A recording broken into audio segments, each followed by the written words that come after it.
राजनाथ सिंग आणि मुख्यमंत्र्यांनी शिर्डीत डिफेन्स क्लस्टरची पाहणी केली.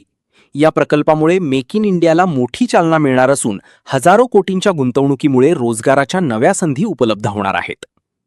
नमस्कार, संगमनेर लाईव्हमध्ये आपले स्वागत. आता बातमी सविस्तर पाहू.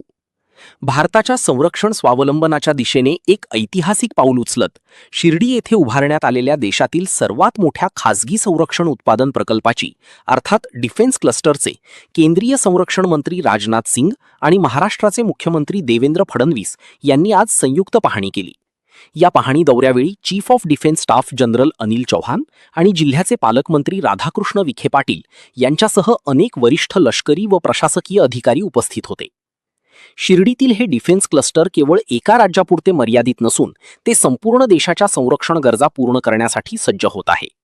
या महत्त्वाकांक्षी प्रकल्पात प्रामुख्याने क्षेपणास्त्र निर्मिती, तोफगोळे आणि अत्याधुनिक दारुगोळ्याचे उत्पादन तसेच अत्याधुनिक ड्रोन तंत्रज्ञान आणि विविध संरक्षण उपकरणांची निर्मिती केली जाणार आहे. हे क्लस्टर आगामी काळात भारतीय संरक्षण क्षेत्रासाठी एक महत्त्वपूर्ण केंद्र ठरणार आहे.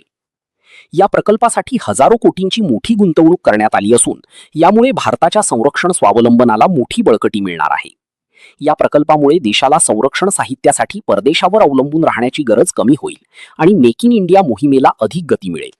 तसेच या प्रकल्पामुळे स्थानिक पातळीवरील लघु आणि मध्यम उद्योगांना मोठ्या प्रमाणावर चालना मिळणार असून स्थानिक युवकांसाठी रोजगाराच्या नवीन संधी मोठ्या प्रमाणावर निर्माण होतील असा विश्वास केंद्रीय मंत्री राजनाथ सिंग यांनी व्यक्त केला.